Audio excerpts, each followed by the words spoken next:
بسم الله الرحمن الرحيم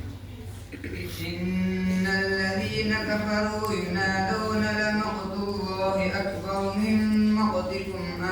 أنفسكم تدعون إلى الإيمان فتكفرون قالوا ربنا أمتنا اثنتين وأحييتنا اثنتين فاعترفنا بذنوبنا فهل إلى خروج من سبيل ذلكم بأنه إذا دعي الله وحده كفرتم وإن يشرك به تؤمنوا فالحكم لله العلي الكبير